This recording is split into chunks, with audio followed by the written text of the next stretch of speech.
కొద్దిసేపు దేవుని వాక్యాన్ని శ్రద్ధగా ఆలకిద్దాం. చదవండి. మత్తయి సువార్త 26:10. యేసు ఆ సంగతి తెలుసుకొని, ఈ స్త్రీ నా విషయమై ఒక మంచి కార్యము చేసెను, ఈమెను మీరేలా తొందర పెట్టుచున్నారు? ఈ స్త్రీ నా విషయమై ఒక మంచి కార్యం చేసిందని ప్రభువు ఒక సహోదరిని ప్రభు మెచ్చుకుంటూ ఉన్న సందర్భం అది. యేసు ప్రభువే నోటితో చెప్పిన మాట అది.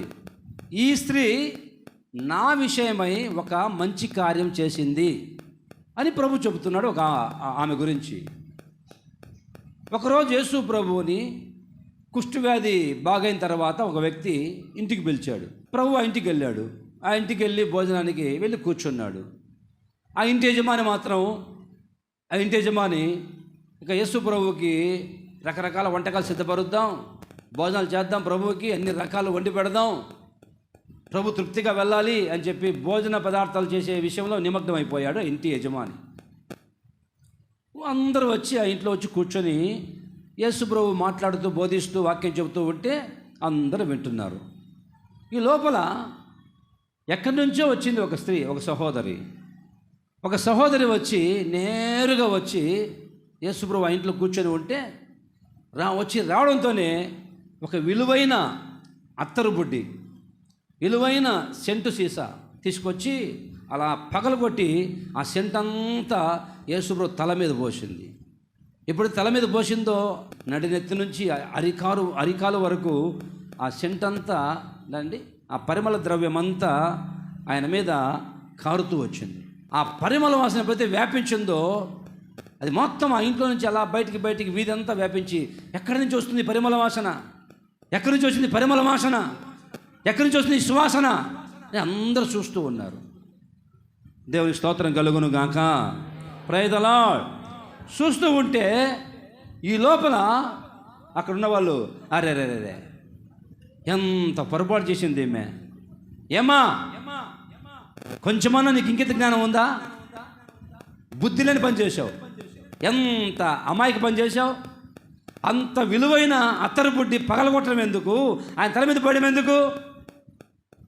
అది అమ్మి పేదలకి అన్నం పెట్టేవాళ్ళం కదా ఒక పూట, ఎందుకు ఈ పని చేశావు అని ఆమెను వారిస్తూ ఆమెను గద్దిస్తూ కోపంతో రగిలిపోతూ ఉన్నారు అక్కడున్న కొంతమంది బ్యాచ్. అందరేమో ఆమెని అరుస్తూ ఉంటే, తిడుతూ ఉంటే, ఎంత పొరపాటు చేసావమ్మా అని. యేసుప్రభు అంటాడు, ఆగండి, ఈమె నా విషయమై నా కొరకై ఒక మంచి కార్యం చేసింది అని ప్రభువు ఆమెను ఎంతగా పొగుడుతూ ఉన్నాడు. ఈ భూలోకంలో ఎంతోమంది మంచి కార్యాలు చేసేవాళ్ళు ఉన్నారు, మంచి పనులు చేసేవాళ్ళు ఉన్నారు. దేశం కోసం ప్రాణాలు అర్పించి బార్డర్లో ఉన్న సైనికులు దేశం కోసం అనుక్షణం కంటికి రెప్పలాగా దేశాన్ని కాపాడుకుంటూ ప్రాణాన్ని దారపోస్తూ చనిపోయి చివరికి అక్కడక్కడ ఊర్లల్లో ఆ దిమ్మెల మీద బొమ్మల్లాగా నిలిచిపోయి ఉన్నారు. ఏమిటంటే వీళ్ళు దేశం కోసం ఈ కార్యం చేశారు, చనిపోయారు అని మనం కళ్ళతో చూస్తూ ఉంటాం. కొంతమంది భార్య భర్త కోసం ప్రయాసపడుతుంది, భర్త భార్య కోసం ప్రయాసపడతాడు, పిల్లల కోసం తల్లిదండ్రులు రెక్కల మొక్కలు చేసుకొని ఒంటి మీద బట్టలు లేకుండా కష్టపడి కన్నీళ్లు గార్చి పిల్లలు బాగా ఉండాలని చెప్పేసి తినకో వాళ్ళకి సమకూర్చి పెడదాం కొంతవరకు డబ్బులు అని చెప్పేసి పిల్లల కోసం కష్టపడే వాళ్ళు ఉన్నారు, పిల్లల కోసం కార్యాలు చేసేవాళ్ళు ఉన్నారు, భర్త కోసం చేసేవాళ్ళు ఉన్నారు, భార్య కోసం చేసేవాళ్ళు ఉన్నారు, దేశం కోసం చేసిన వాళ్ళు ఉన్నారు మంచి పనులు. ఈరోజు యేసు ప్రభు చెప్తున్న మాట ఏంటంటే, ఈమె నా విషయమై నా కొరకు ఒక మంచి కార్యం ఈమె చేసింది అని ప్రభు చెప్తున్నాడు. నేను స్తోత్రం కలుగును గాక. బైబిల్లో కూడా చాలామంది చాలా రకాలుగా మంచి పనులు చేస్తూ వచ్చారు, మంచి కార్యాలు చేశారు. జలప్రలయం వచ్చి వెళ్ళిపోయిన తర్వాత, దేశమంతా నాశనం అయిపోయిన తర్వాత, ఆ తర్వాత ఒక గుంపు జనం అంతా కలిసి ఒక పెద్ద గోపురం కడుతున్నారు, పెద్ద కట్టడం. ఎందుకు బాబు ఇది కడుతున్నారు అంటే, మేమందరం పేరు సంపాదించుకోవాలి, ఇంత ఆకాశాన్ని అంటే ఎత్తైన కట్టడం మేము కడుతున్నాం, పేరు రావాలి మాకు, మేము కాపాడుకోవాలి మమ్మల్ని మేము అని పేరు కోసం, కాపుదల కోసం ఒక కట్టడం కడతా ఉంటే అందరూ ఐక్యపడి ఆకాశం దేవుడు చూశాడు. చూసి రండి దిగి వచ్చి వారిని తారుమారు చేశారు, చెదిరిపోయారు, చెట్టుకోరు పుట్టకొకరు, భాషలన్నీ మారిపోయాయి. ఎందుకు చేశారంటే వాళ్ళు అంటారు, ఇది మా కోసం, మా సేఫ్టీ కోసం, మా పేరు కోసం మేము కట్టాము ఈ కట్టడం అంటారు. బైబిల్లో చూస్తే కొంతమంది కొన్ని కార్యాలు చేశారు. ఎవరి కోసం చేశారు వాళ్ళు అని చూస్తే, ఒక రాజు 120 సంస్థానాలకు అధిపతి ఒక పెద్ద విందు చేశాడు. విందు చేస్తే అందరినీ పిలిచాడు విందుకి. దేశంలో అందరినీ పిలిస్తే అందరూ వచ్చారు, విందు తింటున్నారు. తాగిన వాళ్ళకి తాగినంత, తిన్నోళ్ళకి తిన్నంత, ఏ కొదవ లేదు. కొన్ని రోజుల పాటు ఆ విందు చేస్తూనే ఉన్నాడు. ఎందుకు చేస్తున్నాడంటే, ఇదిగో నేను 120 సంస్థానాలకు అధిపతిని, రాజుని. ఇప్పుడు నా గురించి అందరూ తెలుసుకోవాలి, నా యొక్క ఘనత ఏమిటో అందరికి తెలియాలి అని తెలిసేటట్లుగా విందు బ్రహ్మాండంగా పెట్టాడు. అందరూ తింటున్నారు, తాగుతున్నారు. చివరికి జరిగింది ఏంటంటే, భార్య మాట వినకుండా పోయింది. ఆ విందులో వినకుండా పోయేసరికి ఆ విందంతా గందరగోళమైంది. ఎందుకు చేశావు ఈ పని అడిగితే, నా పేరు మారు మ్రోగాలి. ఆహా, ఈ అహశ్వేరోష రాజు ఎంత ఘనంగా చేశాడు విందు అనిపించుకోవాలి అని చెప్పి ఆయన కోసం, ఆయన పేరు కోసం విందు చేశాడు. అది ఆయన ఘనత కోసం చేసిన కార్యం. మరొక రాజు ఉన్నాడు పరిశుద్ధ గ్రంథం బైబిల్లో. పెద్ద కోట కట్టాడు, బ్రహ్మాండమైన కోట కట్టి ఆ కోట మీద నిలబడి చూస్తున్నాడు. ఆహా, ఇది నా ఘనతకి సూచన, ఇది నా ఔన్నత్యానికి ప్రతీక. ఇదిగో ఇంత గొప్ప కార్యం చేశాను నేను, ఇంత ఘనత సంపాదించుకున్నాను, ఇంత రాజభవనం కట్టాను నేను, ఇదిగో ఈ రాజకోట కట్టాను అని ఆ కోట మీదకి ఎక్కి చూసి తను మెచ్చుకుంటూ, ఎంత బాగా కట్టాను నేను, అబ్బా దేశమంతా ఆశ్చర్యపోతారు ఇప్పుడు నేను కట్టిన ఈ కట్టడం చూసి, నేను కట్టుకున్న ఈ రాజభవనం చూసి, నా దేశాన్ని చూసి అందరూ ఆశ్చర్యపోతారు అని చెప్పేసి తన దేశాన్ని కట్టుకున్న కోటను చూసి ఆయన సంబరపడిపోతుంటే చివరి జరిగింది మనకు తెలుసు. కింద పడ్డాడు, పశువులాగా మారిపోయాడు. ఎందుకు చేశావయ్యా? అయ్యా నెబుకద్నెజరు ఎందుకు చేశావని అడిగితే, ఇది నా ఘనత కోసం, నా ప్రఖ్యాతి కోసం, నా గౌరవం కోసం, నా ఔన్నత్యం కోసం చేశాను ఈ పని అంటాడు ఆ వ్యక్తి. మరొకడు అంటాడు, సంపద వచ్చింది ఒకసారిగా, పంటలు బాగా పండాయి, ఇంటి నిండా పేర్చాడు సంపద అంతా, ధాన్యమంతా ఇంటి నిండా పేర్చి, ఆహా నా ప్రాణమా ఇక తిను, 3 పూట తిను, సమృద్ధిగా తిను, ఏ కొదవలేదు, ఇక నా ప్రాణమా తిను, తాగు, సుఖించు అంటూ ఉంటే ఆ రాత్రికే దేవుడు ప్రాణం అడిగి ప్రాణం పోగొట్టుకున్నాడు. ఎందుకయ్యా ఈ పని చేస్తుంటే, ఇది నా కోసం, ఇది నా పరపతి, నా ధాన్యం. చాలామంది చూస్తే వాళ్ళ కోసం వాళ్ళు కష్టపడ్డారు, వాళ్ళ మంచి పనులు చేసుకున్నారు. ఈరోజు ప్రభు అంటాడు, ఈమె నా కోసం చేసింది ఒక మంచి కార్యం. దేవుని స్తోత్రం కలుగును గాక. ఆ 12వ వచనం చదవండి. 12వ వచనం మత్తయి సువార్త 26:12 చదవండి. ఈమె ఈ అత్తరు నా శరీరం మీద పోసి నా భూస్థాపన నిమిత్తము దీనిని చేసెను. సర్వలోకమందు ఈ సువార్త ఎక్కడ ప్రకటించబడునో అక్కడ ఈమె చేసినదియు ఈమె జ్ఞాపకార్థముగా ప్రశంసింపబడునని మీతో నిశ్చయముగా. అదిగో చూడండి, బాగా ఆలకించండి. జనమంతా వచ్చి అంటారు, ఎంత పొరపాటు చేసావమ్మా, 300 దేనారాలు విలువ కలిగిన అత్తరబుడ్డి పగలగొట్టావే, నేలపాలు చేసావే, పేదలకు అన్నం పెట్టేవాళ్ళం కదా అని అందరూ ఏదో పెద్ద పేదల మీద దయ ఉన్నట్లుగా, పేద ప్రజల మీద దయ కలిగిన వాళ్ళలాగా మాట్లాడుతూ ఉంటే ప్రభు గుర్తించంటాడు, ప్రభు గమనించంటాడు, ఆగండి, ఇదిగో ఈమె నా విషయమై ఒక మంచి కార్యం చేసింది. ఎందుకు ఆమెని అందరూ అలా మాట్లాడుతున్నారు? అందరూ నేలపాలైపోయిందని మీరు అనుకుంటున్నారు. పేదలు బీదలు ఎప్పుడు భూమి మీద మీతో ఉంటారు. కానీ ఈమె చేసిన కార్యం ఏంటి తెలుసా? అత్తరబుడ్డి పగలగొట్టి ఎందుకు ఆమె నా తల మీద పోసింది, ఈ వాసన ఎందుకు వ్యాపించిందంటే, ఈమె నా పునరుత్థానానికి సాక్షిగా ఉండడానికే ఈ పని చేసింది. దేవుని స్తోత్రం కలుగును గాక. అందరూ భూ సంబంధంగా పాడు చేసింది, నాశనం అయిపోయింది. పేదరికంలో ఉన్న వాళ్ళు ఎంతోమంది ఉన్నారు, ఖర్చు పెట్టేవాళ్ళం కదా అని భూ సంబంధంగా ఆలోచిస్తుంటే ప్రభు అంటాడు, మీరు ఆగండి, ఈమె పర సంబంధంగా ఆలోచిస్తుంది. ఏమిటంటే, ఇదిగో కల్వరి శిలువలో యేసు ప్రభువుని గాయపరుస్తారు, ముళ్ళ కిరీటం పెడతారు, వాళ్ళంతా వీపంతా నాగటి చాలా వల్ల దున్నబడుతుంది, శరీరం అంతా రక్త గాయాలు, రక్తం కారిపోయి సెలవులో చనిపోతాడు, సమాధి చేయబడతాడు, తిరిగి లేస్తాడు యేసుప్రభు. లేచిన తర్వాత ఆ పునరుత్థానపు యొక్క వార్త ప్రపంచమంతా వ్యాపిస్తుంది. యేసుప్రభు తిరిగి లేచాడు, యేసుప్రభు చనిపోయి సమాధిలో కుళ్ళిపోలేదు, తిరిగి లేచాడు యేసుప్రభు. నేను చనిపోయి తిరిగి లేచినప్పుడు నా వార్త, చనిపోయి తిరిగి లేచాననే వార్త, పునరుత్థానపు వార్త ఎలా వ్యాపిస్తూ ఉందో అది గ్రహించి ముందుగానే ఈమె నా తల మీద తైలం పోసింది. ఈరోజు ఈ సువాసన ఎట్లా వ్యాపించిందో అందరికీ నా చనిపోయి తిరిగి లేచాననే వార్త ప్రపంచమంతా వ్యాపిస్తుంది. అందుకే ఈమె చేసిందని చెప్పి ప్రభు మెచ్చుకుంటూ ఉన్నాడు. దేవుని స్తోత్రం కలుగును గాక. హల్లెలూయా. ఇంతవరకు మీకోసం చేసుకున్నారు.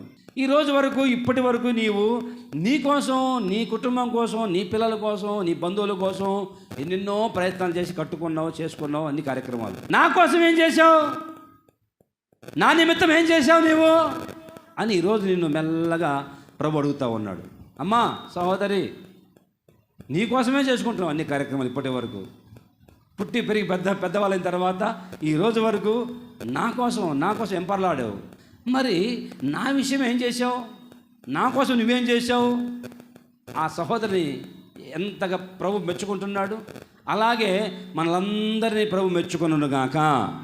ఆమెన్. ఎప్పుడు మెచ్చుకుంటాడు ఆయన? ఆయన విషయమే ఏమైనా చేస్తే, నా కొరకు మీరేం చేస్తారో, నా నిమిత్తం మీరేం చేస్తారో దాన్ని బట్టి మిమ్మల్ని మెచ్చుకుంటాను అంటాడు ప్రభు. ఈరోజు ప్రభువు కోసం ఏం చేశావు అని ప్రభు అడుగుతున్నాడు. నా కోసం ఏం చేసావు సహోదరుడా, నా నిమిత్తం ఏం చేశావా నీవు అని ప్రభు అడిగినప్పుడు నువ్వు చెప్పగలుగుతావా? ప్రభువా, ఇది ఈ కార్యం నేను చేశాను నీకోసం, ఈ ఘనకార్యం నీకోసం నేను చేశాను ప్రభువా అని చెప్పగలిగిన స్తోమత నీకుందా? ఆమె తైలం పగలగొట్టి ఎక్కడ పోసిందండి? యేసు ప్రభు ఆయన శరీరం మీద, తల మీద పోసింది. శరీరం అంతా ఆ తైలం కారిపోయింది. ఇప్పుడు ఆమె చేసింది దేనికోసం ఈ ప్రయాసపడిందంటే ఆయన శరీరం కోసం. ఆయన శరీరం మీద తైలం పోసింది. తను కూడగట్టిన డబ్బంతా ఖర్చు పెట్టి ఆ అత్తరు బుడ్డి కొని ఆ సువాసన వెదజల్లాలి ప్రభు అని చెప్పేసి శరీరం అంతా తడిపోయింది అత్తరు బుడ్డి పగలగొట్టి. మరి ఇప్పుడు నీవు అయ్యా పాస్టర్ గారు మేమేమైనా చేద్దాం ప్రభు కోసం అంటే, ఇప్పుడు ఆయన ప్రభు లేడు కదా. ఆమె ఆ రోజు ఆయన శరీరం మీద పోసింది. ఇప్పుడు ఆయన శరీరం కోసం ఏం చేద్దాం అంటే ఆయన లేడు ఇప్పుడు మన దగ్గర. కానీ ఆయన శరీరం అనే సంఘం ఉంది. దేవుని స్తోత్రం కలుగును గాక. ఇదేంటి ఈ సంఘం అంటే ఏంటి? ఈ సంఘం అంటే ఏంటండి? ప్రభువు క్రీస్తు శరీరం ఇదే. మరి ఆయన శరీరం కోసము, ఆయన సంఘం కోసం నువ్వేమైనా చేయగలుగుతావా? ఆ రోజు ఆయన కోసం ఆమె ప్రయాసపడి ఖర్చు పెట్టి అంత సమకూర్చి ఆయన తల మీద పోసింది అత్తరు. ప్రభు మెచ్చుకున్నాడు, నా విషయమై మంచి కార్యం చేసిందని. మరి ఇప్పుడు ప్రభు నిన్ను మెచ్చుకోవాలనుకుంటే ఆయన శరీరం అనే సంఘం మిగిలిపోయి ఉంది ఇక్కడ. మరి ఆ సంఘం కోసం నీవు ఏమైనా చేయగలుగుతావా? ఆయన శరీరం కోసం నువ్వేం చేస్తున్నావు? ఆయన శరీరం అనే సంఘం కొరకు ప్రభు మెచ్చుకునేటట్లుగా ఏ ఘనకార్యం చేశావు? ప్రభు కోసం, ఇదిగో నా ప్రభు కోసం ఇది చేశాను అని చెప్పగలిగిన ఆ స్తోమత నీకుందా? యేసుప్రభు పునరుత్థానం గురించి ఈ వార్త వ్యాపించాలి. యేసుప్రభు చనిపోయి లేచాడు, పునరుత్థానుడు లేచాడు, ఈ సువార్త ప్రపంచమంతా వ్యాపించాలి, నా వంతు కృషి నేను చేస్తాను యేసుప్రభు కోసం అనే ఇంకిత జ్ఞానం నీకుందా? ఈరోజు నీకు ఒక ఆలోచన రావాలా. నిజమే కదా, నా ప్రభు కోసం నేను ఏం చేశాను? ఇంతకాలం ఏది అడిగినా ఇక్కడికి వచ్చావు, మందిరంలోకి వచ్చావు, ప్రభువా పిల్లల విషయం అయ్యా అంటే ఆయన పిల్లల విషయం కార్యం చేశాడు. అయ్యా నాకు ఆరోగ్య విషయం ప్రభువా అంటే ఆరోగ్య విషయంలో సహాయం చేశాడు. ఇంటి విషయం ప్రభువా అంటే ఇంటి విషయంలో చేశాడు. ఉద్యోగం అంటే ఉద్యోగం చేశాడు. ఇన్ని కార్యక్రమాలు నువ్వు ఏదడిగినా కాదనకుండా ప్రభు ద్వారాలు తెరిచాడు, సహాయం చేస్తూనే వచ్చాడు. ఈరోజు ప్రభు అంటాడు, నా విషయం ఏం చేశావు నీవు? నా కొరకు నువ్వేం చేశావు? నా నిమిత్తం నువ్వేమైనా చేసావు మంచి కార్యము అని ప్రభు తేటగా మాట్లాడుతుంటే సమాధానం చెప్పగలుగుతావండి? ఎందుకో ప్రభు నీకోసం నేను ఇది చేస్తున్నానయ్యా అని చెప్పే ఆ స్థితి నీకుందా? విన్నారండి, ఒక సహోదరు ఉంది, ఆమె పాపాలు చేస్తూ ఉండేది, పాపాలు మూట కట్టుకుంది. ఒకరోజు నీళ్ళకి వెళ్తే బావి దగ్గరికి, మనకు బాగా తెలుసు ఆ సమరయ స్త్రీ గురించి. బావి దగ్గరికి వెళ్తే వెంటనే యేసుప్రభు అక్కడే కూర్చొని ఉన్నాడు. నీళ్ళు అడిగితే ఏమండి ఈ సంభాషణ జరిగిన తర్వాత ఆమె ఏమేం చేసిందో అన్నీ ప్రభు స్పష్టంగా చెప్పిన మరుక్షణమే ఆ కుండ అక్కడ వదిలిపెట్టేసి నేరుగా పరిగెత్తుకుంటూ ఊర్లోకి వచ్చింది. ఊర్లోకి వచ్చి, ఇదిగో సుకారు గ్రామ ప్రజలారా, నేను చేసిన కార్యక్రమాలన్నీ నాతో వివరించి చెప్పిన వ్యక్తి బావి దగ్గర ఉన్నాడు, రండి. నేనేం చేశానో మీ మధ్యలో కార్యాలన్నీ ఆయన చెప్తున్నాడు. అదిగో మెస్సియా ఆయనే అని చెప్పేసి తన పాపిష్టి జీవితాన్ని ఒప్పుకొని రండి. అంతకుముందు ఆ మాటను ఎవరు గౌరవించే వాళ్ళు కాదు. అంతకుముందు ఆ మాటను ఎవరు పట్టించుకునే వాళ్ళు కాదు. ఇప్పుడు వచ్చి మాట్లాడుతుంటే అరే ఒకప్పుడు ఈ సహోదరి సరైన బతుకు కాదు, ఒకప్పుడు ఈమె బతుకు సరిగ్గా లేదు, అందరం అసహించుకునే వాళ్ళం, ఆ మాట వినేవాళ్ళమే కాదు. ఇప్పుడు ఆమె వచ్చి మాట్లాడుతుంటే అందరూ వింటున్నారు, ఊరంతా వింటున్నారు. అంతకుముందు ఆ మాటను ఎవరు లెక్క చేసిన వాళ్ళు కాదు. ఆ మాటలు విని అందరూ ప్రభు దగ్గరకు వచ్చి ఊరంతా ప్రభు నమ్ముకొని మారిపోయారు. దేవుని స్తోత్రం కలుగును గాక. అంతవరకు కొండ చేతిలో ఉంది, ఇప్పుడు కొండ లేదు.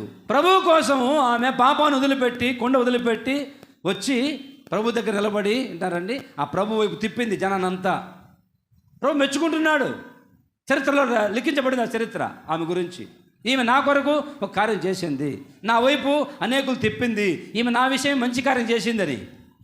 ఈరోజు నీ కుటుంబం గురించి, నిన్ను గురించి, నీ పిల్లల గురించి, నా విషయమే ఏం చేసావమ్మా అని ప్రభు అడిగితే ఏం చెబుతావు?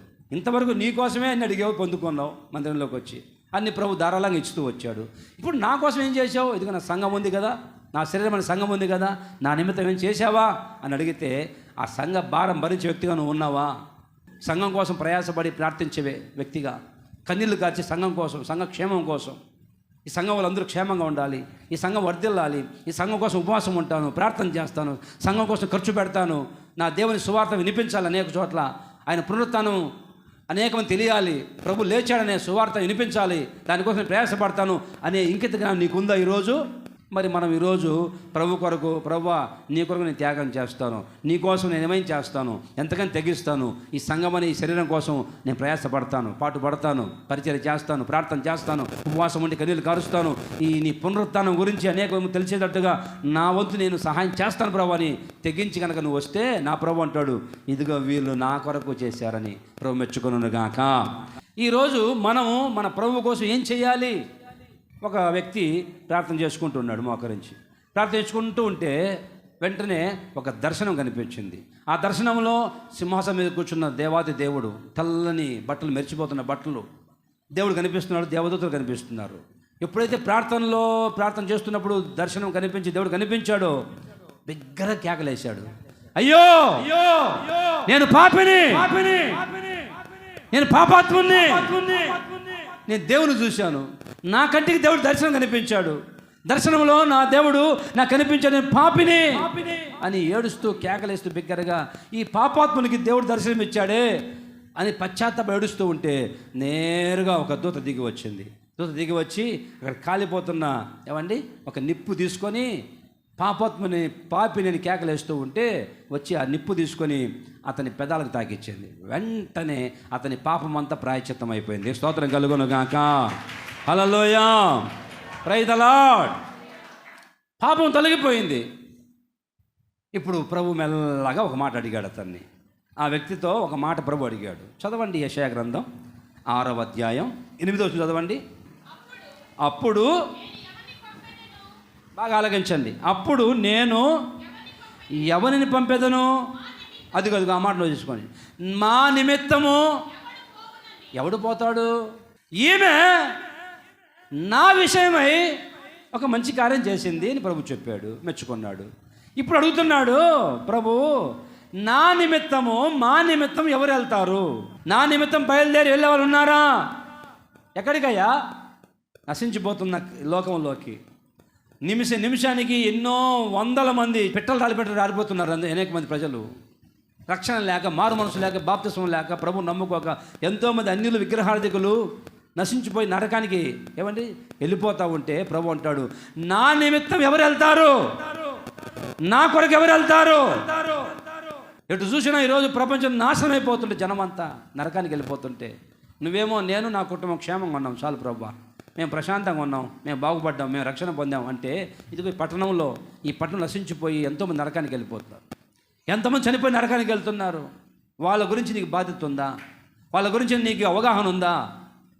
నీ ఇంటి పక్కన వాళ్ళు, నీ పక్కింటి వాళ్ళు, నీ వీధిలో వాళ్ళు, నీ ఉన్న గ్రామంలో ఎంతమంది నశించిపోతున్నారు, ఎంతమంది నరకానికి వెళ్ళిపోతుంది చనిపోయి. నీకు బాధ్యత లేదా? ప్రభు అంటాడు, నా కొరకు, నా నిమిత్తం ఎవరు వెళ్తారు? మీరు ఎవరు వెళ్తారు నా నిమిత్తం? నశించిపోతున్న వారి కొరకు, సువార్త చెప్పడానికి, దేవుని వాక్యము బోధించడానికి, నశించిపోతున్న వారిని కొంతమంది లాగి ఆ నరకం నుంచి పడకుండా తప్పించడానికి ఎంతమంది వెళ్తారు నా కొరకు? నా నిమిత్తం వెళ్ళే వాళ్ళు ఉన్నారా మీలో? నశించిపోతున్న లోకం కొరకు త్యాగం చేసే వాళ్ళు ఎంతమంది ఉన్నారండి?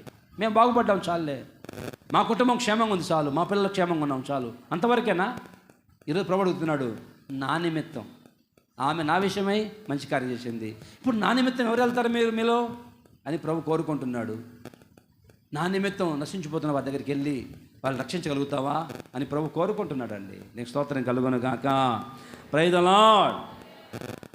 అక్కడ యుద్ధం జరుగుతూ ఉంది, దేవుని ప్రజలకి అన్యులకి.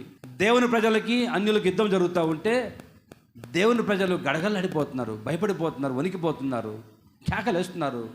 ఏ క్షణంలో ఏం జరుగుతుందో తెలియదు. ఆ పక్క ఉన్న ఆ అన్యులేమో బలవంతులుగా ఉన్నారు, రాజు ఉన్నాడు, సైనికులు ఉన్నారు, అందరు ఉన్నా కానీ ఒక్కసారిగా కేకలేసి మేము నశించిపోతున్నాం, మమ్మల్ని కాపాడే వాళ్ళు ఎవరు లేరు, మమ్మల్ని ఎవరు రక్షిస్తారు? రాజు వల్ల కావట్లేదు, యువరాజు వల్ల కావట్లేదు, సైన్యాధిపతి ఉన్నాడు, సైన్యం ఉన్నారు, ఎవరి వల్ల కావట్లేదు అని జనం, దేవుని ప్రజలు ఏమండి అల్లాడిపోతుంటే ఒక వ్యక్తి వచ్చాడండి. ఒక వ్యక్తి వచ్చి, ఇదిగో మీరేమి కంగారు పడద్దు, మీరేం బాధపడద్దు, అధైర్యపడద్దు, మిమ్మల్ని బాధిస్తూ ఉన్నాడే, మిమ్మల్ని ఇబ్బంది పెడుతున్నాడే, వాడి దగ్గరికి నేను వెళ్తాను. నేను స్తోత్రం కలుగును గాక. ఆ వ్యక్తి దగ్గరికి నేను వెళ్తాను అని దావీదు వెళ్తా ఉంటే గొల్యాతు దగ్గరికి సౌలు చూశాడు. సౌలు చూసి అంటాడు, అరే రాజు నేను ఉన్నాను, ఇంత ఇంత ఇంత ఎత్తుగలిగి, ఇంత ఎత్తుగా, ఇంత పొడవుగా, ఇంత హుందాగా ఉన్నాను, రాజుని నేను వెళ్ళలేకపోతున్నాను. నా కొడుకున్నాడు యువరాజు యోనాతాను, వాడు వెళ్ళలేకపోతున్నాడు. సైన్యాధిపతి ఉన్నాడు, మా సైన్యాధిపతి, సైనికులు ఉన్నారు, ఎవరు ఈ సాహసం చేయలేకపోతున్నారు. ఎవరు ముందుకెళ్ళి ఈ ప్రజల్ని, ఈ దేవుని ప్రజల్ని రక్షించడానికి, కాపాడడానికి ఎవరు ముందుకు సాహసం చేయలేకపోతున్నారే? ఈ దేవుని ప్రజల్ని కాపాడడానికి ఎవరు ముందుకు రాలేకపోతున్నారే? నేను వెళ్ళలేకపోతున్నానే, ఇతనెవరు? ఆయన అంటాడు, నేను వెళ్తాను అని చెప్పి, ఏమని యుద్ధాభ్యాసం తెలియదు, ఏ యుద్ధం గురించి తెలియదు, యుద్ధ ఆయుధాలు ఎలా ఉపయోగించాలో తెలియదు. ఎంతసేపు చేతుల్లో కర్ర, ఏమని భుజానికి ఒక సంచి, అంతకుమించి ఏమి ఉండేది కాదు. గొర్రెలు మేపుకుంటున్న ఆ గొర్రెల కాపరి. ఇప్పుడు ఆ గొర్రెల కాపరి, వీళ్ళందరితో నాకేం పని, ఈ ఇస్రాయేల్ ప్రజలు పోతే నాకెందుకు, నా గొర్రెలు నేను మేపుకోవాలి, అడవిలోకి వెళ్ళి నా గొర్రెలు నేను మేపుకోవాలి, నా గొర్రెల మంద నేను, నా గొర్రెలు క్షేమంగా ఉంటే చాలు, నేను క్షేమంగా ఉంటే చాలు అని అనుకోవాలా. ఇప్పుడు నశించిపోతున్న నా ప్రజలు, నా దేవుని ప్రజలు నశించిపోతున్నారు, భయపడిపోతున్నారు, శత్రువు చేతిలో అడదెత్తిపోతున్నారు అని చెప్పేసి వెంటనే గ్రహించి దావీదు అంటాడు, నేను వెళ్తాను ఇప్పుడు ఆ గొల్యాతు మీదకి, నేను యుద్ధం చేస్తాను, మీ భయాన్ని తొలగిస్తాను, మీరు ఏం భయపడద్దు, నేను వెళ్తానని బయలుదేరుతుంది. స్తోత్రం కలుగును గాక. చదవండి ఆ మాటని. సమూయేలు మొదటి గ్రంథము 17వ అధ్యాయము 55వ వచనం. సౌలు అదిగో సౌలు అట దావీదు ఫిలిష్తీయునికి ఎదురుగా పోవుట చూసి అబ్నేరుని పిలిచి, అబ్నేరు, ఈ ఎవని కుమారుడు, నా నిమిత్తం ఎవరు వెళ్తారు? ఎక్కడికి? నశించిపోతున్న లోకం దగ్గరికి, నశించిపోయి నరకానికి వెళ్ళే ప్రజల దగ్గరికి ఎవరు వెళ్తారు నా నిమిత్తం అని ప్రభు కోరుకుంటున్నాడు. ఇక్కడ చూస్తే రెండవదిగా దేవుని ప్రజలు భయంతో వణికిపోతున్నారు. శత్రువు భయపెడుతున్నాడు దేవుని ప్రజల్ని. మరి ఈ భయంలోంచి విడిపించే వాళ్ళు ఎవరున్నారు? ఈ దావీదు కూడా నా గొర్రెలు మేపుకుంటాను ఆ కొండల్లోకి వెళ్ళి, నాకెందుకని వెళ్ళిపోయి ఉంటే ఈ దేవుని ప్రజల పరిస్థితి ఏమిటి? ఈ దేవుని ప్రజలు ఏమైపోయేవాళ్ళు? అందుకంటాడు దావీదు, ఇప్పుడు నేను వెళ్తాను ఆ గొల్యాతు మీదకి, నా ప్రజల్ని కాపాడుకుంటాను, నా ప్రజల్ని భయంలో నుంచి విడుదల కలిగిస్తాను. స్తోత్రం కలుగును గాక. Praise the Lord. అప్పుడప్పుడు మనకి కొంతమంది బ్యాంకు వాళ్ళు, లేదా సినిమా హీరోలు, లేదా క్రికెట్ ఆడేవాళ్ళు వచ్చి కొన్ని గ్రామాలని దత్తత తీసుకుంటారు. ఈ గ్రామాన్ని మేము బాగు చేస్తాం, ఈ గ్రామాలన్నీ సౌకర్యాలు కల్పిస్తాం, ఈ గ్రామం యొక్క బాధ్యత మాది అని ఆ గ్రామాలన్నీ సమకూరుస్తారు. నీళ్ళు లేకపోతే నీళ్ళు ట్యాంకులు కట్టిస్తారు, పిల్లలకు చదువులు చెప్పిస్తారు. ఒక గ్రామాన్ని దత్తత తీసుకొని ఎంతోమంది రాష్ట్రంలో కొన్ని గ్రామాలని వాళ్ళు దత్తత తీసుకొని బాగు చేస్తూ ఉంటారు. అలాగే ఇదిగో ఈరోజు ఎన్ని గ్రామాలు ఉన్నాయో, మీ పక్క గ్రామం కావచ్చు, మీరు ఇదిగో ప్రభువా ఈ రోజు నుంచి నేను ఈ గ్రామం కోసం ప్రార్థన చేస్తా, ఈ గ్రామంలో ఏ ఒక్కరు నశించిపోకుండా నేను బాధ్యత తీసుకుంటాను. రోజు ఆ గ్రామం కోసం నేను రోధిస్తాను, కన్నీళ్ళు కరుస్తాను. వీలైతే వారానికి ఒక రోజు ఆ గ్రామంలో ప్రజలు నశించిపోకుండా ఉండాలని ఉపవాసం ఉంటాను ప్రభువా అని నీవు కనుక తీసుకుంటే నా ప్రభు అంటాడు, నా కొరకు నా నిమిత్తం మీరు వెళ్తున్నారు. ఒక్కొక్క కుటుంబం వాళ్ళు ఒక గ్రామం కోసం ప్రార్థన చేయండి. రోజు నుంచి రోజు ప్రార్థన చేయండి, రోజు ప్రార్థన చేయండి. ఖచ్చితంగా చెప్తున్నాను, మీరు కనుక బాధ్యతగా ప్రార్థన చేశారంటే ఆ గ్రామాలను రక్షించబడుదురుగాక, రక్షణ పొందుదురుగాక. నీ చుట్టుపక్కల నీ వీధి కోసం కొంతమంది, మీ వీధుల్లో ప్రభు చాలామంది నశించిపోతుంది, మా వీధి కోసం నేను అడుగు కట్టుకుంటాను, నేను ప్రార్థన చేస్తాను, రోజు వీళ్ళు మారేంత వరకు నేను వదిలిపెట్టను అని ప్రార్థన చేసావనుకో, ఒక గ్రామం కోసం ప్రార్థన చేసావనుకో, కొంతమంది వ్యక్తుల కోసం ప్రార్థన చేసావనుకో, ఖచ్చితంగా నా ప్రభు వాళ్ళని కాపాడును గాక, వాళ్ళు రక్షించును గాక. ప్రభు శరీరం మీద తైలం పోస్తే నా నిమిత్తం నా విషయమే మంచి కార్యం చేసిందని మెచ్చుకున్నాడు. ఇక్కడ నా నిమిత్తం ఎవరు వెళ్తారు? ప్రభు అడుగుతుంటే యెషయా నేను వెళ్తానయ్యా అంటున్నాడు. ఇప్పుడు యెషయా ప్రవక్త అంటాడు, ఎప్పుడైతే నిప్పుతో కాల్చిందో దేవదూత వచ్చి, ఇప్పుడు నేను వెళ్తానయ్యా, నశించిపోతున్న వారి దగ్గరికి వెళ్ళి రక్షిస్తానయ్యా. దావీదు అంటాడు, ఇదిగో దేవుని ప్రజలు అల్లాడిపోతున్నారు, భయంతో గడగలాడిపోతున్నారు, వాళ్ళ కొరకు నేను వెళ్తాను అని చెప్పేసి వెళ్తుంటే రాజు సంతోషించాడు. దేశానికి గొప్ప జయం వచ్చింది. దేవ స్తోత్రం కలుగును గాక. Praise the Lord. ఈరోజు ప్రభు చెప్పేది ఏంటంటే, ఇంతవరకు మీకోసం మీరు అడిగారు, నేను చేస్తూ వచ్చాను. మీ కొరకు ఎన్నో కార్యక్రమాలు అడిగారు, నేను చేశాను. ఇప్పుడు నా కోసం మీరేం చేస్తారు, నా నిమిత్తం మీరేం చేయగలుగుతున్నారు అని ప్రభు అడుగుతున్నాడు. నా విషయమే మంచి కార్యం చేయండి, నా నిమిత్తం మీరు బయలుదేరి వెళ్ళండి, సువార్త చెప్పండి, దేవుని మాటలు చెప్పండి, అనేకులకి రక్షణ పొందేటట్లుగా మీరు మీ వంతు సహాయం మీరు చేయండి అని ప్రభు కోరుకుంటానండి. నా మాట వినండి, ఈ రోజు నుంచి పట్టుదల కలిగి మీరు ఖచ్చితంగా చెప్తున్నాను, ఆ విధంగా ప్రార్థన చేసి చూడండి. కొద్ది రోజుల్లోనే మీరు ఉన్నారండి ఆ సిమ్టమ్స్ చూస్తారు. ఒక అమ్మాయి, ఒక కాలేజ్ చదువుకున్న అమ్మాయి, ఆ అమ్మాయికి వాళ్ళ ఊరి మీద భారం. పాస్టర్ గారి దగ్గరకు వచ్చింది. పాస్టర్ గారి దగ్గర వచ్చి, అయ్యా పాస్టర్ గారు, మా ఊరిలో కూటమి పెట్టాలయ్యా అని అడిగింది. అడిగితే పెడతానమ్మా అంటే, ఆ అమ్మాయి మెల్లో చైన్ తీసి, ఇదిగోండి పాస్టర్ గారు తీసుకొని ఖర్చు పెట్టుకొని సువార్త చెప్పండి మా ఊర్లోకి వచ్చి అంటే, పాస్టర్ గారు చెప్పాడు, వద్దమ్మా మాకు అవసరం లేదు, నీ చైన్ అవసరం లేదు, వద్దు నేను వచ్చి పెడతానని చెప్పేసి ఆ అమ్మాయి చైన్ అమ్మాయికి ఇచ్చేసి వెళ్ళి ఆ గ్రామంలో పాస్టర్ గారు సువార్త కూటమి పెట్టి వాక్యం చెప్పాడు. వాక్యం చెప్తే ఆ రోజు ఉన్నారండి, ఆ వాక్యం చెప్పేటప్పటి నుంచి అమ్మాయి పల్లెటూరు నుంచి సిటీలోకి వస్తుంది కాలేజీకి. ఆ అమ్మాయికి ఆ భారం, మా ఊర్లో అందరూ మారిపోవాలని. రోజు ఇంట్లో కూర్చొని అమ్మాయి ఖాళీ సమయమంతా ఏడుస్తూ ప్రార్థన చేస్తున్నది. ప్రభువా, నా గ్రామంలో ఒక్కరు నశించిపోకూడదు, కాపాడండి ప్రభువా, రక్షించండి ప్రభువా అని ప్రార్థన చేస్తూ ఉంటే ఈ విషయము ఆ ఊర్లో సర్పంచ్కి తెలిసింది. సర్పంచ్కి తెలిసి ఒక మనిషిని పంపించారంట. ఒకరోజు ఆ ఇంట్లో ఒక అమ్మాయి రోజు ఏడుస్తూ ఉందంటే, ఏంటో కనుక్కోరా సార్, ఏమైనా సమస్య ఉందేమో అని.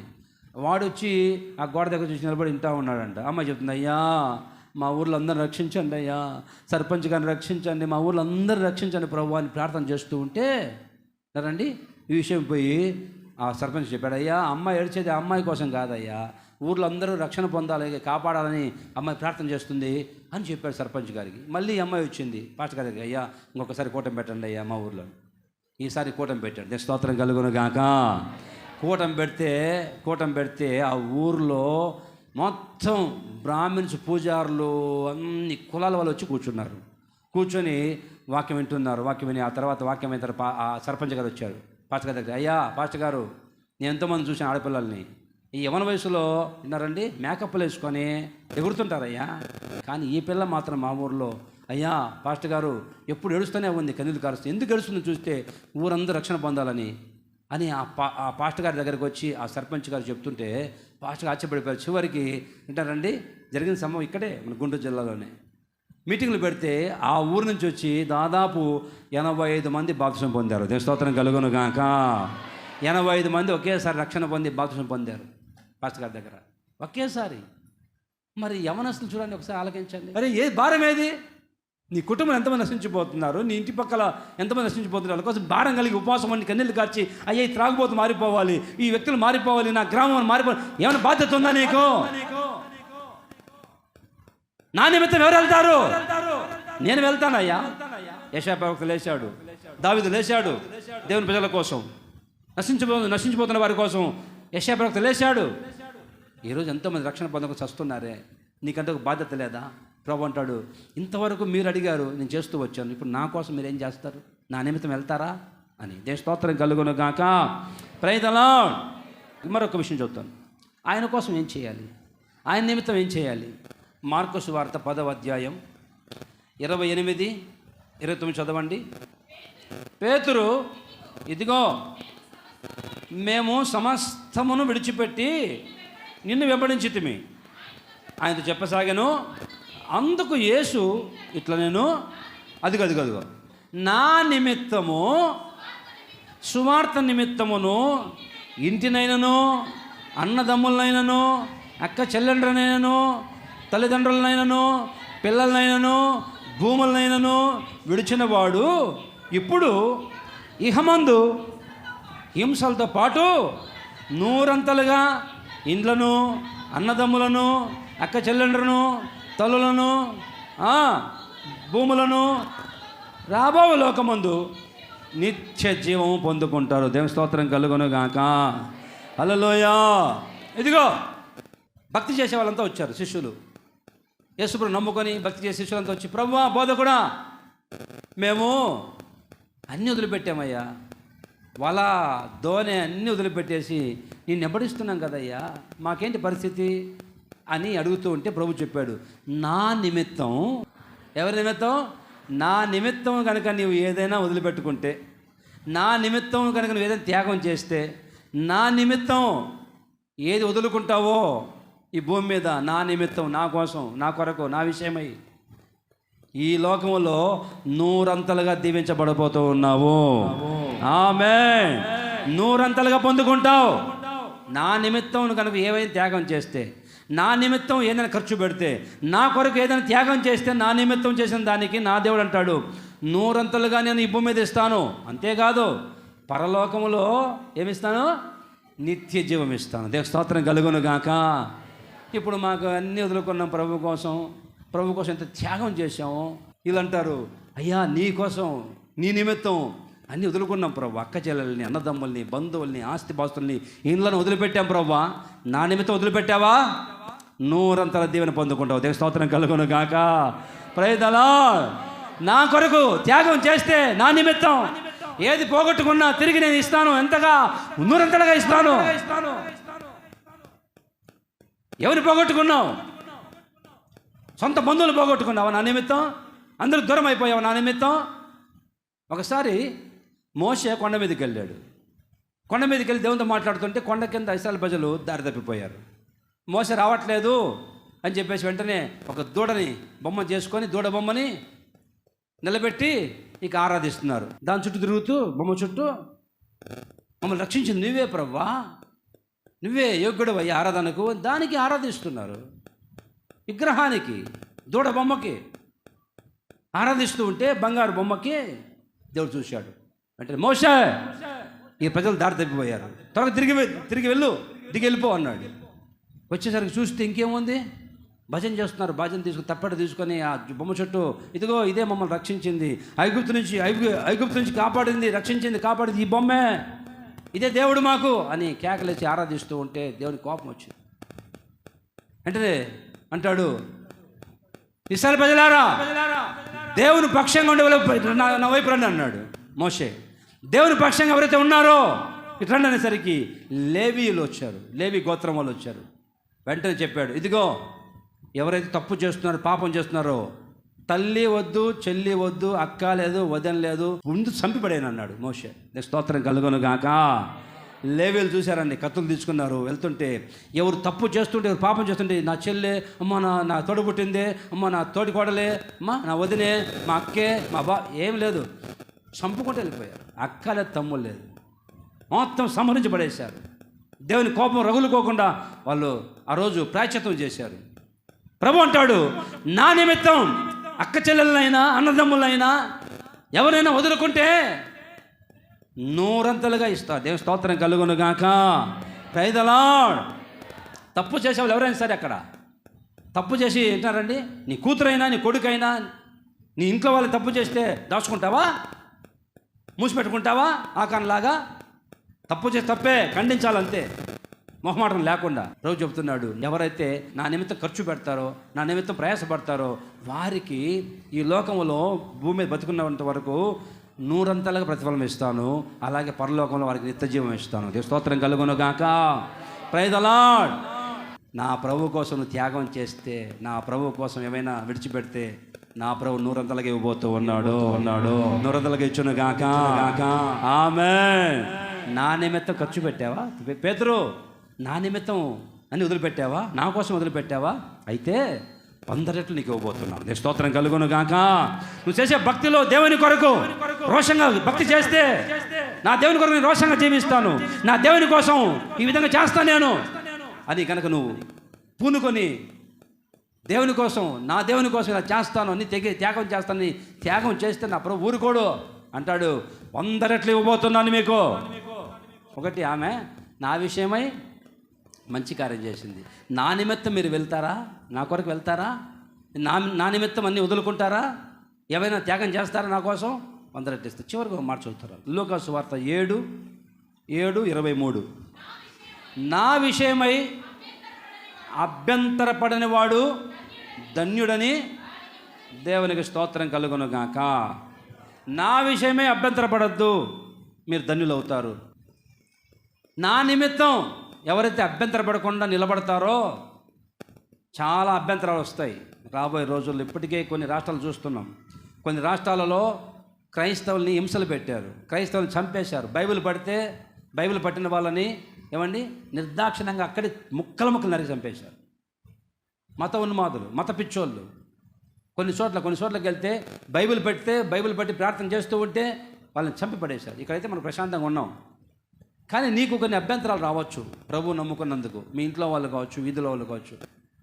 నా విషయమై ఎవరైతే అభ్యంతరపడకుండా ఉంటారో, ధైర్యంగా నిలబడతారో, వాళ్ళు ధన్యులు. దేవుని స్తోత్రం కలుగును గాక.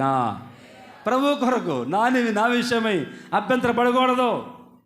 ఎంతోమంది ఎన్నోసార్లు ఉన్నారండి, అభ్యంతరపడి వెళ్ళిపోయారు. ఎన్నోసార్లు ఆయన మాటలు కఠినంగా ఉన్నాయని అభ్యంతరపడి వెళ్ళిపోయారు. యేసుప్రభు బోధిస్తూ ఉంటే, వాక్యం చెబుతుంటే, ఈయన మాటలు చాలా కఠినంగా ఉన్నాయని అభ్యంతరపడ్డారట. ఆయన ఈ రక్త మాంసాలు తినండి, నా శరీరం తినండి, నా రక్తం తాగండి అంటే, అమ్మో మేము తినలేమని అభ్యంతరపడి వెళ్ళిపోయారట. నీతో ఉంటాం ప్రభువా అని మాట ఇచ్చి ప్రమాణం చేసిన ఆ పేతురు చివరికి చిన్నపిల్ల దగ్గర ఒప్పుకోలేక అభ్యంతరపడిపోయి అబద్ధం చెప్పాడట. ఎంతోమంది అభ్యంతరపడి ఎరుగునని అబద్ధాలు చెప్పారు. యేసుప్రభుని ధైర్యంగా ఒప్పుకోలేక పారిపోయారు. మీకు అటువంటి అభ్యంతరాలు వస్తే కనుక, నా విషయమై కనుక మీరు అభ్యంతరపడకుండా నిలబడ్డారంటే మీరు ధన్యులు అవుతారు. దేవుని స్తోత్రం కలుగును గాక. Praise the Lord. ఒప్పుకుంటారా? ఎక్కడైనా నేను దేవుని బిడ్డని, నేను యేసుప్రభు బిడ్డని నమ్ముకున్నాను, మేము క్రైస్తవులము. క్రైస్తవుడు ఎందుకు సిగ్గుపడకూడదంట. కొంతమంది బయటకు వెళ్తే మేము క్రైస్తవులు అంటే ఏమని అనుకుంటారేమో, చీపుగా చూస్తారేమో, క్రిస్టియన్ అని ఒప్పుకోకుండా ఉంటారండి. వేరే చెప్పుకొని బయటికి వెళ్ళి చలామణి కావాలనుకుంటారు. ఉద్యోగం కోసమో ఏదన్నా అవసరం వస్తే క్రిస్టియన్స్ అంటే రావేమో ఉద్యోగాలు చెప్తే, పేరు ఉన్నది అసలు విషయం చెప్తే పట్టించుకోరేమో, హేళన చేస్తారేమో చెప్పేసి ఏమండి దాన్ని మాపు చేస్తారు, దాన్ని షార్ట్ చేసుకుంటారు. ప్రభు అంటాడు, నా విషయమై కనుక అభ్యంతర పడకుండా నిలబడితే కనుక మీరు ధన్యులు అవుతారని వాక్యం సెలవిస్తుంది. స్తోత్రం కలుగును గాక. Praise the Lord. ఒకవేళ నీకు అభ్యంతరాలు రావచ్చు చేసే ఈ భక్తి విషయంలో అభ్యంతరాలు ఎదురవుతాయి. మాకు వచ్చే ఎన్నోసార్లు. మా ఇంట్లో వాళ్ళే మమ్మల్ని అభ్యంతరపరిచారు. మా ఇంట్లో వాళ్ళు ఇంట్లోకి రానివ్వాల. మా ఇంట్లో వాళ్ళు నీళ్ళు కూడా తాగలే. మా ఇంట్లో వాళ్ళదే నమ్ముకున్నావు నువ్వు అని మా కన్న తండ్రి, మా నాన్నే ఇంట్లో కూడా అడుగు పెట్టకుండా గుమ్మలు నిలబడి, బాగున్నారా, అందరూ బాగున్నారా అని చెప్పేసి నీళ్ళు ఇస్తే, వద్దు మీ నీళ్ళు తాగం, మీరు వాళ్ళదే నమ్ముకున్నారు అని చెప్పి మా నాన్నే నీళ్ళు కూడా తాకుండా వెళ్ళిపోయాడు. అభ్యంతరాలు వస్తాయి. ప్రభు నమ్ముకుంటే, ప్రభు భక్తి చేస్తూ ఉన్నప్పుడు నా విషయమై మీరు అభ్యంతరపడి భయపడిపోయి ప్రభువుని కాదని ప్రభువుని ఒప్పుకోకుండా వదిలిపెడతారా? మీరు ధన్యులు కారు. నా విషయమే అభ్యంతరపడకుండా నిలబడారంటే రండి, మీరు ధన్యులు అవుతారు. దేవుని స్తోత్రం కలుగును గాక. అక్కడికి వెళ్ళి అమ్మో వీళ్ళు ప్రభువుని నమ్ముకున్నారంటే అమ్మాయికి పెళ్ళి కాదేమో, ప్రభువుని నమ్ముకుంటే మంచి సంబంధాలు రావేమో, ప్రభు నమ్ముకున్న వాళ్ళు రారేమో, పెళ్ళికి సంబంధాలు రావేమో, ఉద్యోగం రాదేమో, వాళ్ళ నలుగురిలో కలవనివ్వరేమో.